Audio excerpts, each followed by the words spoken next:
mean, from the beginning, like Derek and I was talking, that we wanted to change the culture. No doubt. Of what was happening here before. Mm-hmm. You know, that culture wasn't. It was a negative thing for being recruited to go to Sac State. Yeah, big time. You know, and to want to come here and to be a part of a winning program, to see the recruits that we had coming in. Yep. You know, I had 30 college scholarship offers, and I chose to come home to Sac State to be with guys I didn't know, and I've never even seen or played against. No doubt. Never even seen film on y'all. No doubt. Warriors just beat up on the Rockets, man. What do you think when you see Imi Udoka, man? So y'all were talking about pictures in your room, and it's just random, right? But I was a freshman. I see what he's getting at, so I'm gonna take the handoff.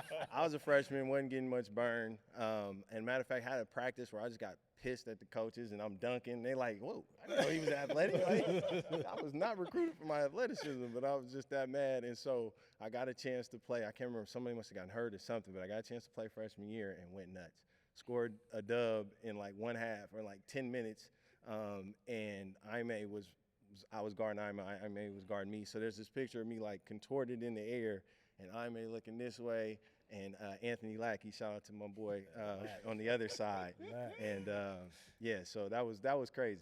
And this dude comes in, I was just explaining to your son, man, you know, going through individuals when you first got on the campus. Thank goodness you weren't used to it yet. You know what I'm saying? We had been beat down for years in those things. So, you know, it's just kind of a evolution of like, oh shit, we ain't playing D1 now. You know what I'm saying? Yeah. But those were real, man. Yeah, those individuals brought out a lot in us and challenged us individually, and to kind of respect our games and to know what we were looking forward to, you know, when it comes to us being on the court as a full squad. And I just remember my first individual, and because I was hungry, obviously I was a walk-on. Yep. And I remember going up against Rene first, and I knew I already did my homework. I knew from the Bay Area, and I knew St. Joe's, three-point shooter. I was like, all right, I just got to go at him. And perfect form. Perfect, yeah. Yeah. And a little slow release. Yeah, no doubt. And I knew I had to gain, you know, you guys' respect. So I had nothing to lose because being a walk-on, I'm paying my way. And I was like, I'm going to just kill. I don't care who it is.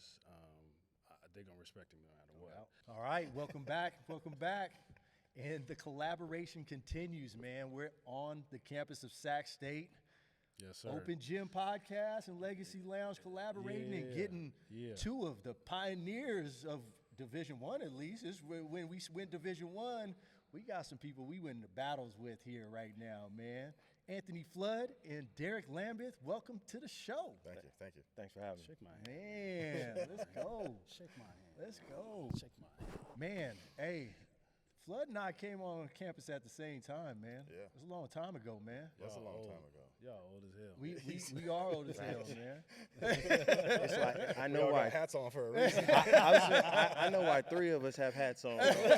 Renee just decided to join the club. Hey, you know, don't want to feel y'all left out, you know what I'm saying? But man, what a wild time, man. We came in when, shoot, let's be real. The year before we got here, they won one game. Yeah. Oh, wow. It's wild, right? I was actually doing a speech for Sacramento Association Realtors, and I kind of led off because we have a lot of sports background and everything. I was like, y'all know me, y'all see me around. Did y'all know I'm one of the losingest players in Division I basketball? We almost broke a record, you know? But half of it was us and everything like that. Was it on ESPN? It was getting close. I don't know if it was on ESPN, but the consecutive loss record, the team before us had finished the season, I think, on a 17-game streak, and we dropped a couple close ones early in the season and everything like that. But I feel a lot of pride of what we had because of how we turned and started going around.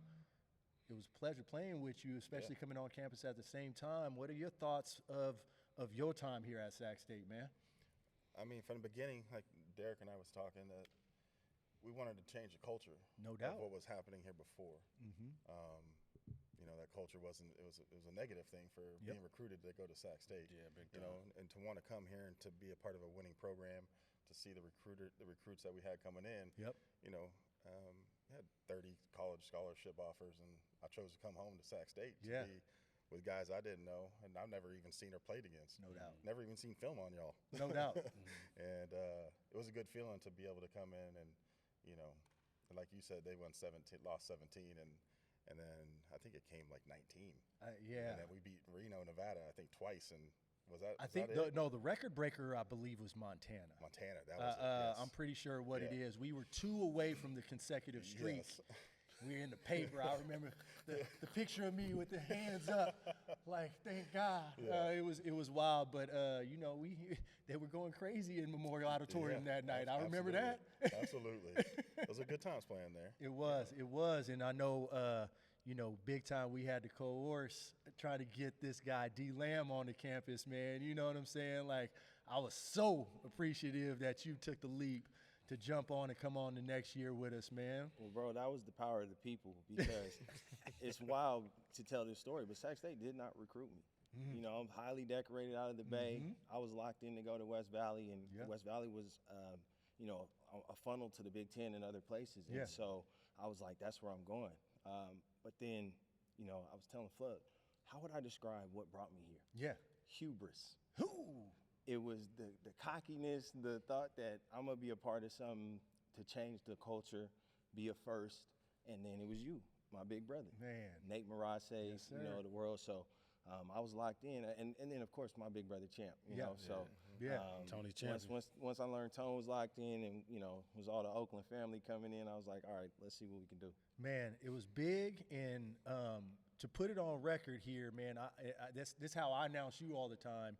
D Lamb was the leader of the team that brought their first playoff berth at Sac State. That's how I announce you when I'm talking about there. So I just want to make sure everybody listening knows we went from the year before you getting on us the year before I came on, them winning 1 game, to where your senior year, you were decorated before you came here, but I believe one of your biggest accomplishments is leading Sacramento State to their first playoff berth.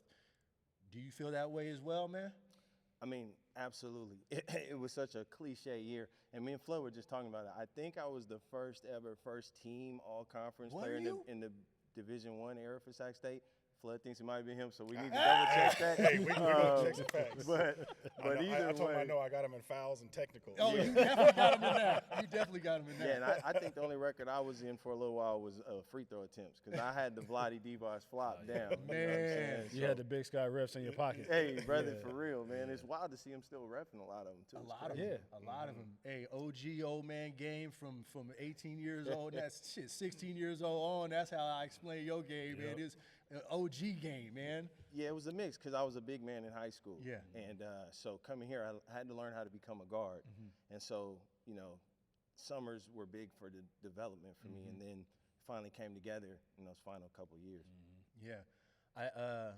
I still love putting context in, man. Your freshman year, I have to admit, was literally the worst basketball year of my life, though, man. Nate Marase, my best friend, been playing with him from 6th grade. He was a freshman of the year in conference my freshman year. I was 2 in the voting to him of being in the conference. He obviously didn't see eye to eye with the coach. He got into a little bit of trouble. I think Flood saw a little bit of that. Of course. I just talked to Nate the other day. Did you? Yes, I did. That's my guy, man. I miss him like crazy. But, the fact that I'm undersized as a shooting guard. You know all about that. Sure Joseth. When I didn't have my dog at the point guard, even a fraction late on the pass to me means I'm not open anymore. And I'm so hard-headed, I still try to shoot it after I wasn't open no more. So I think I shot like 21% from 3. So it was a rough freshman year with yours, but it was a slow climb to go in the right direction to where it started getting real fun towards the end of it, man. So you saw the arc of the lowest and some of the highs of my college career.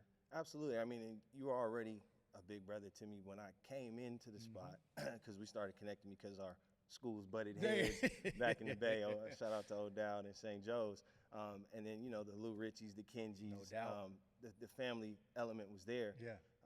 And yeah, man, it was a little disheartening, of course, because we all love Nate. And so to not get the chance to ball with him. Yeah. And then just the environment, that's what I'm looking forward to with the new Sac State is the infrastructure. That's where it all begins, feeling like you're supported. Because I say that 02-03 team was cliche because we got in the huddle and said, it's just us. No doubt. And I mean the players. We stuck together through thick and thin, and it was amazing to see what could happen. You know what I mean? To win a game here at home and see the crowd. I think it was in March or it was late February, but like to see a little bit of March Madness back at Sac State. Gusto just talked about in his era, but to see there's a famous picture where you and Adam are jumping and caught like just flooding the floor. We never had that before, so it was a special time. Man, that's dope. I know that because your senior year, I was redshirting because I was academically ineligible, like a knucklehead. But I remember your drive your senior year to get us to the Big Sky Conference. Because I remember listening on the radio because you guys are on the road to win that first playoff game, right? Yeah. And that was at Montana. Yeah. And I remember me and JoJo listening to that, and we were like we were in the game ourselves. And to hear you guys have success that year and knowing that we're playing the next year, that drove us to want to do the same thing. And that's when we hosted the first playoff game here at Sac State, which don't really make sense now because that's not how the format is for the Big Sky Conference. That's a good point. We need to put it into context. When we're talking about playoffs, that's before automatic bids. Right. But automatic, it was 9 teams, and you had to be part of the top 6 to make it. Right. That's another element of why it was so special for those two seasons and to go back to back. And we knew we were a little bit overlooked, because it wasn't a little bit. We had 3 Hall of Famers coming in on that, 4 future Hall of Famers on that next year's squad. So to do it and be the little engine that could made it just that special. And that hubris / cockiness, I'm on the road yelling at Pat Kennedy, who can't shoot, because they put in the paper the day before, this Sac State team can't shoot. Coach, everybody's like, D, chill out, it's first half. We was going crazy, man. We just had a hell of a time, man. Man. I wish I could have played with this guy. You do wish you would have played with him, man. Wish I could have played with Flood. I mean, definitely would have been in that first bid in the dance because, that obviously that's the goal. Is to get I think there. when in our time there was no talks of let's make it to the Big Sky. It wasn't. Let's go to what was it the postseason? Not the big dance, but the Big Sky Conference tournament. No, not the Big Sky tournament. If you don't go to the Big NIT. NIT. Yes. That's all he talked about. Yeah. That's all our coach talked about. Let's make it to the NIT. What is that? That's one of those when you put a logo and you hit it, man, that's what the culture that was his talk. That was the talk that I always heard from him, and I was like, I have better aspirations than that. I want to do bigger. That's the no invitation tournament. Yeah, exactly. That's what we call it. Yeah. Big time. I want players to understand how your mentality was and everything like that, man. Listen, man, I hated playing against you in practice. My quads were always jacked up because of them screens that you have. Yeah. But there's nobody else that I'd want to go into battle with than you. And there's not a lot of dogs on the court anymore. I wish they can get some insight into how you were and who you would battle and everything like that, because when I talk about that sophomore year being one of my worst years, the worst part about that is I felt like my bad play ruined an incredible career and great player's senior year because you were two grades above me. That's what goes through my head. Well, I mean, I learned I'm the youngest of 2 older brothers, so those older brothers at the young age, when I first realized I could actually had some talent. I think it was late. It was 13, 14. Yeah. And I grew 4 inches over freshman to sophomore year, and I just go to the park and watch my brothers. Y'all saw how Buckley on the podcast. Yeah. How I play with Buckley down at the park. I play with all these old heads with my brothers, and and then eventually it's just like I'm going to be better than my brothers. Yeah. I want to be better than them. Yeah. And that dog came from me from my brother Eric. Yes. And he was just he was ferocious on and off the court. Yes, he and I wanted was. every part of that to just be me on the court, And it came out, setting screens, getting dirty, doing the dirty stuff, but also being able to score, being able to rebound when my team needed me. Yeah. Because I wanted to be that leader for my team. Yeah, you were like one or 2 people who could go get their own shot, create their own shot, get a bucket whenever. Sure. and was lights out. Yeah. I'm trying to think. You might have been like a baby Joker, bro. Ooh, I like you had it. post game, you had size. Like Rene said, them screens was monsters, and then the pick and pop was, you know. It was huge. It's crazy. He was Joker, but like he also was Joker's brothers because he wanted to fight everybody. And he had He was brothers, all in one player, you know. Tom Wick used to call me Flip. Oh man, Tommy Wick, what's happening, man? Hey, and honestly, man, you, me, and Wick on the front in front of Memorial Auditorium. That picture, man, I Still hangs in my garage. It's nothing but hearts and good feelings every time I see that, man. Honored to be on that front of that with you, big dog. And the Toys for Tots one. I think we had one with the CHP too. Oh we? yeah. Yeah. Big time. Yeah. So that's a fun era, man. And then this dude comes in.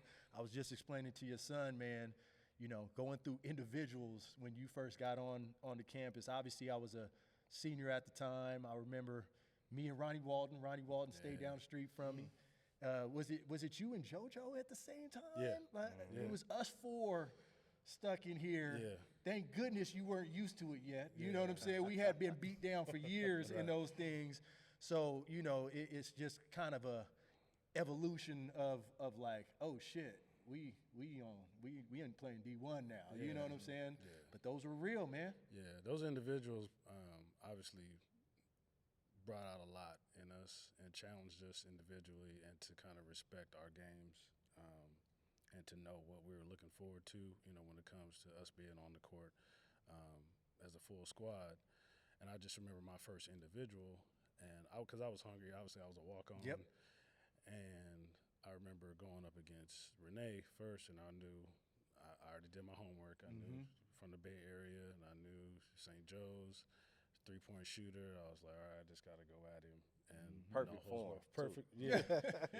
And a little slow release. Yeah, no doubt. And I knew I had to gain, you know, you guys' respect.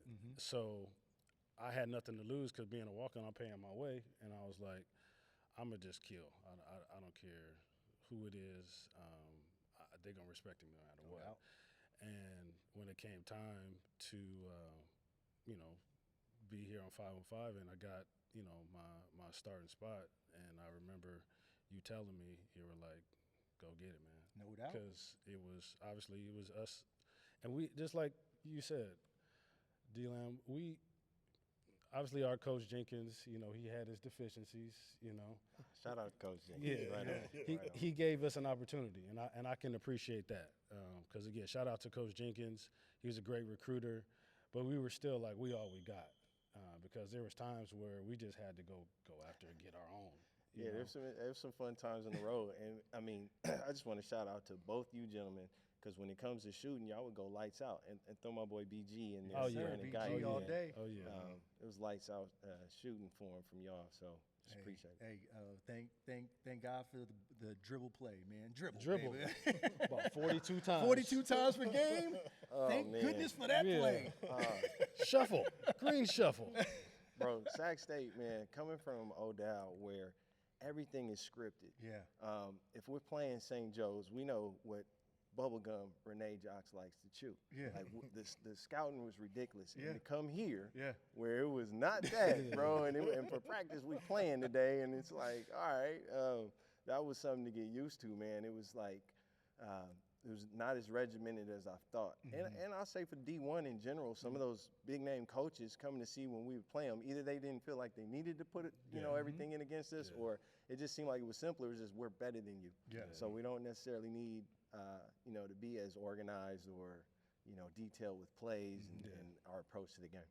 Yeah, I remember because I was helping out my AAU team after my senior year, and with the IBP, and I'm in at the big time tournament in Vegas, and NAU coach is in the stands, and the NAU coach asked me about the senior year and whatever else, and then he says, so what did you guys do like in the off season when you're preparing?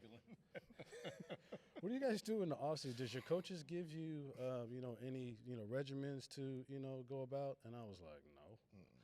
And he was like, really? I was like, well, what do you guys give? He was like, we give a whole binder of workouts, shooting drills, where they need to be where you guys need to be shooting from, weights, what you need to be eating, all this. And I'm like, oh, my God. Well, you have to realize, too, there was levels to Division I.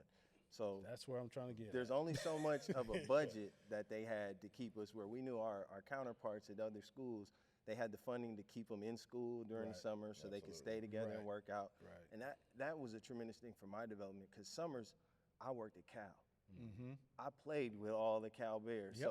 So it was the Lampley era, Joseth, my boy, Brian Winters. So I would come out of the job that I had working in their recreational sports facility, and I got 20 courts to myself. I better learn how to shoot in this bad boy, you know what I mean? So when I would come back to Sac State, I felt like I didn't lose much. But to do it together, we didn't have that opportunity. What I just tell you off campus, I look away at the shoot away in the corner. I was like, you remember when I brought my shoot away from the house? I had a shoot away in my backyard. There was nothing here. I brought mine from the house. They allowed me to put it in here, but I couldn't even get in late night to get extra shots because they closed it down. I'm like, I'm trying to get better. You know what I'm saying? So, that I mean, I brought it up when you was. Yeah, I get it because, you know, I was trying to get to that next level. You know, I knew I wanted to take it far beyond Sac State when I was here, even my junior year. And I thought I had a chance to. But during the summer, there was just nothing. Yeah. You know, I put myself in the San Francisco Pro-Am. Like, my mom's was driving me down there once a week to play down there. And that's how I got my opportunity to play overseas. No doubt. Just meeting some random dude in the stands. Yeah. Or else there would have been no opportunity. It's crazy. It's crazy. So I hope that environment will change. I'm sure it has changed over the years, you know, starting with a year, and probably moving forward. But we just never had that opportunity. For real. I hope in the culture, you know, it's a lot of exciting things going for what we hope to expect now.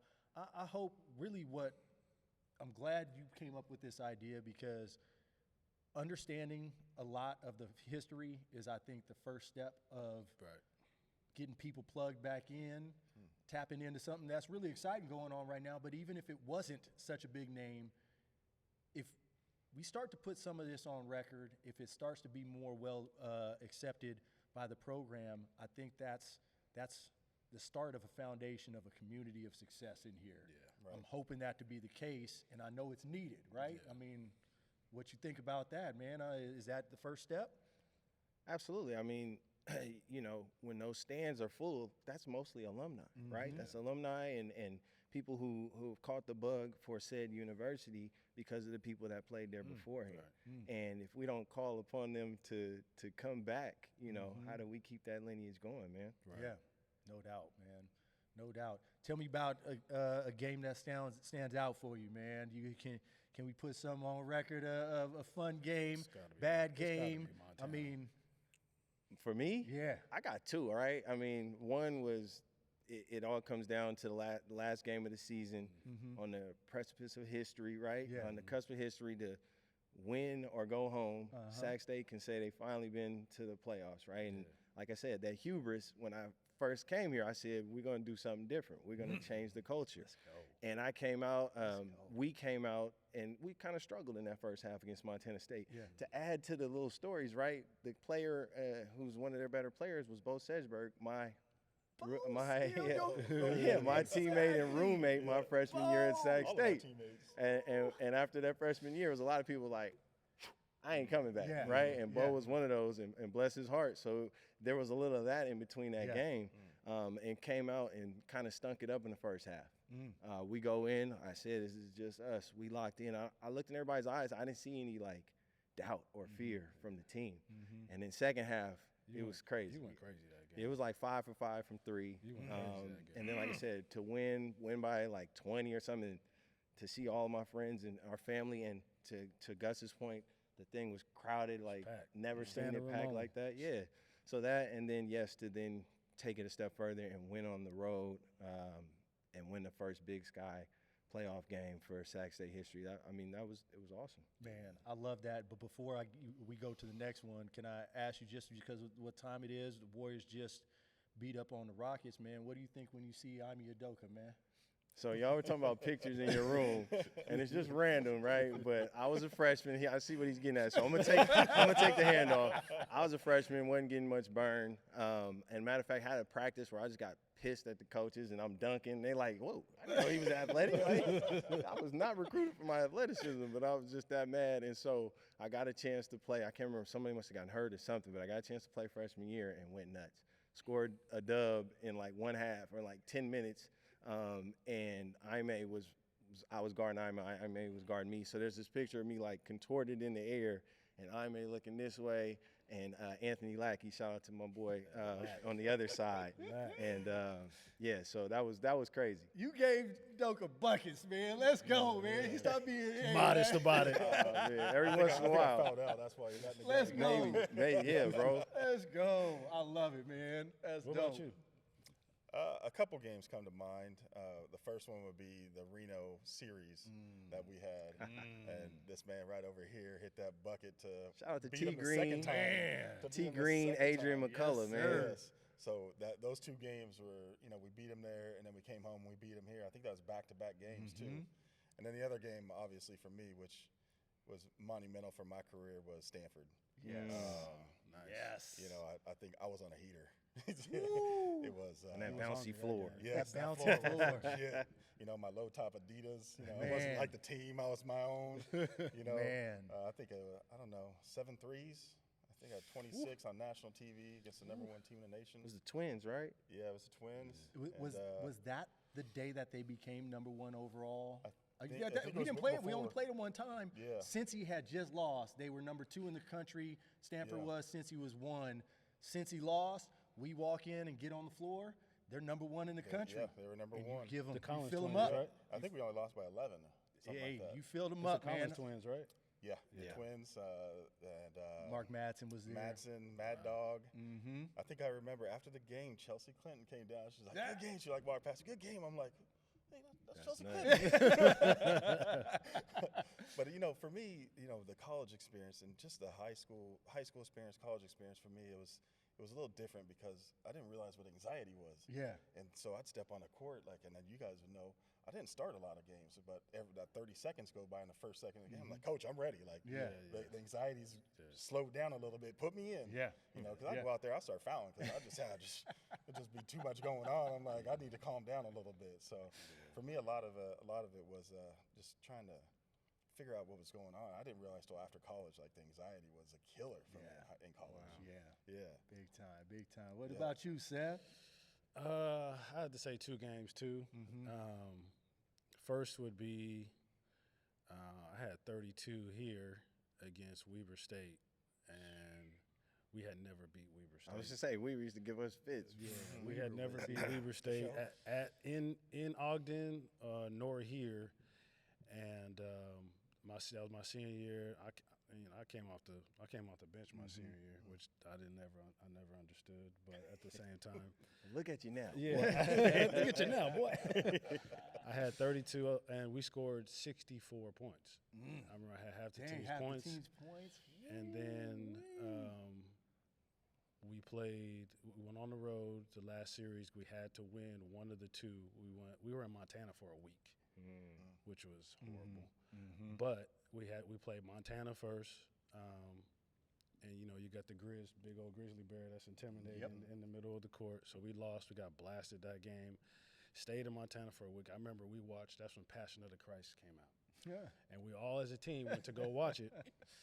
And I don't know what I thank God. I'm not going to even front, but something came up within us that was spiritual. And when it came time to play Montana State and we had to win to go to the tournament and host it here, we were all on one accord. Everybody was moving. It was like Jenkins coached his best game.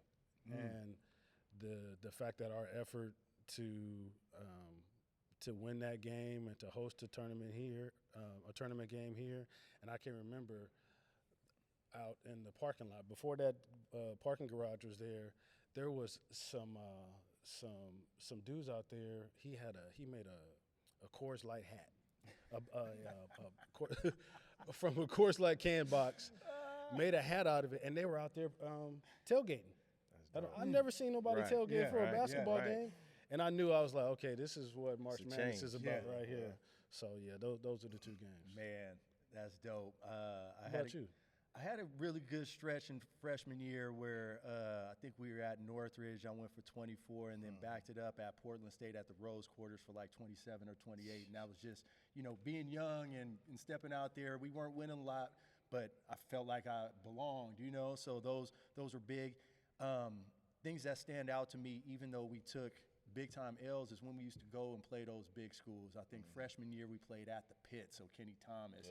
Then rolled straight out to Minnesota. It was right after Bobby Jackson had left, but Quincy was still there.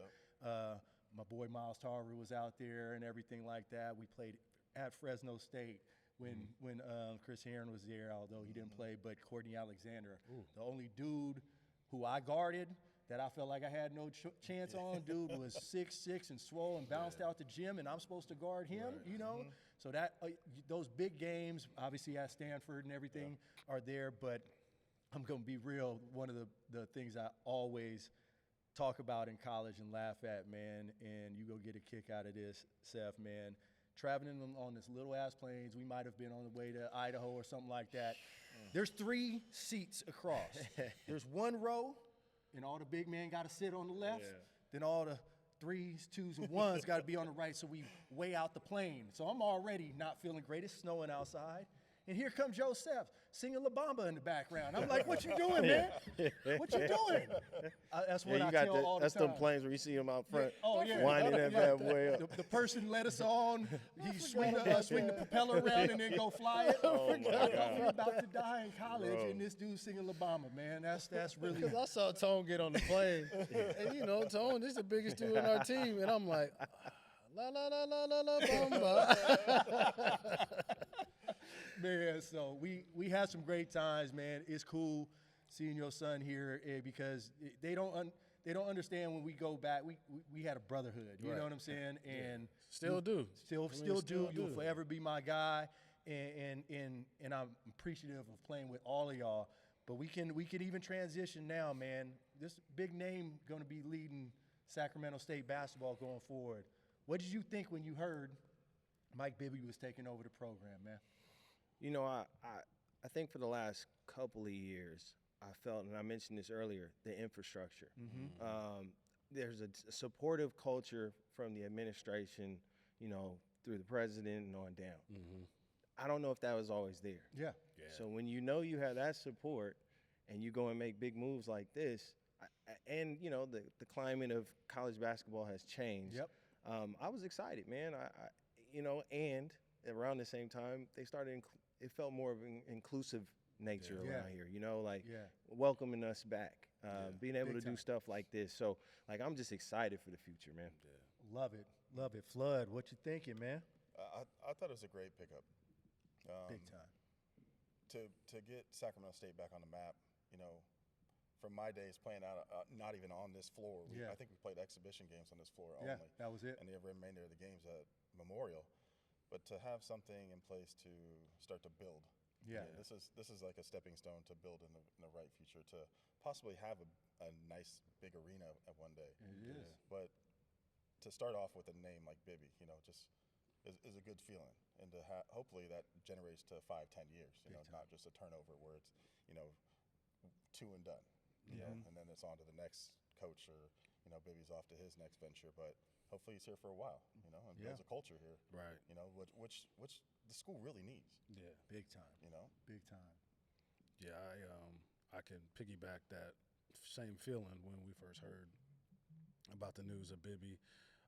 But then you also, like you stated, not just coming in here and doing like 2 years and done, but trying to reestablish, a winning culture, because, Gus had his, success when he said they went 22-7. But then you kind of fast forward to us and our staying here from 2000 or 99 all the way to like 2005, and we were winning games because obviously we made the conference tournament and all that. But then there's really no winning culture at all, because obviously that's the main thing. But when it comes to keeping us involved and making sure we're involved with, even a local recruit or anything like that, and making sure, we're giving them the right information about, who's in the area, we would like to feel appreciated when it comes to that stuff. And then even for you because you should be in the Hall of Fame. No question. No question. I'm not. Can we start campaigning right now? Yeah. Hey, man. All right, listen, man. D Lamb, HOF. Let's go, baby. You need to be in the Hall of Fame for sure, and guys like Flood, because again, that's why we're bringing this to you guys and making sure we're capturing these stories so you know what Sac State Hoops has been all about. And we're going to bring you guys some more, former players. Hopefully, we can get Sean Smart, Damon Edwards. Y'all gonna need more time for Sean. Yeah. That's my man. But let me say one thing. So coming back and knowing the culture that I'm a part of and the brotherhood that I built friends with, and I kind of feel like I'm the father of it. No, the start of yeah. this, No doubt. you were there from the beginning, and you guys came along. But like the friendships that we have, the guys that you got I mentioned, Ronnie Walton. Like I played against that guy in high school. I know, man. Like we had rivalries. Yeah. And that's a grand Sac legend right there. For me, my senior year, I didn't graduate. Like that was a goal of mine. That was a goal for me to have that my parents wanted me to do before they passed away, and I never did it.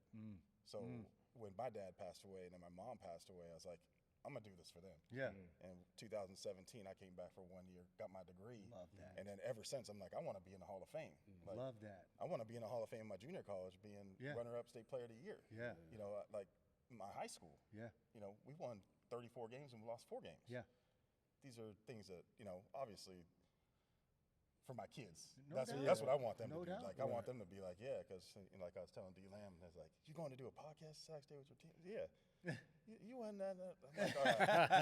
That's all I have left over. For anybody who's listening, Flood was a bucket, certified, brother. Question. So question. I do it all for my kids now, so they can see that my 3 boys. They understand that it's dedication. It's the guys you build around you. Yeah. The framework you have around you. It's not just about skill. No doubt. For me, I'm thankful in life because I built a good network of friends because of hoop. Yep. I didn't even play with you. Right. And, exactly. And we created a brotherhood just because because Sac around State. basketball and Sac State. That's right. Big time. That's right. Big time. I love it, man. And the reality is, yes, I'm excited. The name is great, but the reality, I've been saying it for the longest time. Sac State has the potential to be great. Yeah. There is no reason for any high-level recruit to skip over us to go to somewhere else in the Big Sky, or even, when done correctly, the Big West, or any other conference that's over here. Because Did you say Pac-12? Pac-12, there it is. Yeah. Hey, Sac-12 in the house. Let's do it. That's a question. That's a question I was going to have No for Dr. Luke Wood. Yeah, and we to gonna talk ask him about about it. We're gonna ask him about it. But when you see them starting to from before we ever got on the campus, they were talking about putting on the initiative to put an arena to play. Yeah. It didn't pass and wasn't even close every single time it got voted on. I remember the petition Chris was helping out with, and we had signed. C. Lang. Shout out to C. Lang. Shout out to Chris Lang. And I remember walking around campus, and we were having people sign this petition. It passed. Don't matter. I don't know what happened with that, but I'm glad now. 20 years in the making. There's going to be a new hornet's nest, so we can now be in here shouting stingers up, and obviously the buzz with Mike Bibby and Shaq. I mean, don't forget about Shaq Diesel. Like, yeah, and if I can say one more thing, like we can't forget to your point, Sacramento's, and I know just. I don't want to diss any other type of programs out there, but Sac is a basketball town. Yeah. And I can vividly remember in our era, the Kings were on top. No doubt. Yeah. And we looked up to Bibby. Yeah. We would see him across and going to practice at Art College. I looked up to Team Dime. Yeah. That's another story. But Team Dime, shout out to y'all brothers, man, because I was using y'all name to get into certain spots. But that's another time. But man, I just remembered we were doing well, 02, 03. The buzz was here. The Kings are doing well. Bibby came to a couple of our games because he had a cousin that played for, I think it was Southern Idaho or something like that. We played, and he came to 2 of the games. So Come on, man. Just like you said, and this is the capital of California. That's what's up, man. Come on, man. So this is the we capital. did bring a good local recruit in from Rockland. I know that. The kid, I forget his name, but Leo Cravey. Oh no, just now. Just now. Oh, yeah. Even a local kid. Yes. That was the last local kid that I can think of. Leo Cravey. I forgot about Leo. Yeah. No, this kid. They brought a nice, kid in from Rockland to come and be, with the facilities right, it starts to make sense. Yeah. That's why people would overlook here, because the reality is most people playing in high school gyms better than where we are right now, unfortunately. Yeah. So I'm extremely excited about what it is there. I'm hoping Bibby comes in, and I mean, he's already doing his thing. We're moving to the well. Yeah, we're going over to the well, and that's going to be nice, man. So can't wait to see it. I know they're working on it right now, but there's a lot to be excited for. I want to get plugged back in. I want to be able to support in any way, shape, or form, and I can't wait for this season to come up, man. Actually, football and basketball, man. I got the pleasure of having Coach Marion on our podcast, and that drive, man, I was ready to play football. I ain't never played football. I was like, let's pad him up. Let's go. That's how much his motivation is behind the scenes and everything like that. So, man, the table is set. I hope he gets off to a fast start. I hope both of them do. And, this buzz is real and something that we can all get behind. And let's get plugged back in, boys. And if we can help, let us know. Let's do it, man. Yeah. So we appreciate the staff allowing us to get back into this home. This is still a special space for us and everything like that. And, these stories deserve to be told. And, man, thanks for taking time, man. We all family men now, man. Thanks for taking time to get in here, shout out to man. Bjork. Shout out to Bjork and Berger for helping time. us out as well to get up in here. Guys who understand the history, too. Yeah, right? guys that understand the history and that we're still connected with, that we respect, and they respect us as well. And there's just so many more stories that we have to offer for you guys. So make sure you guys, tune in to this, because we're going to keep it going. Big time, big time. Appreciate your time. We out. Stingers up. Stingers up.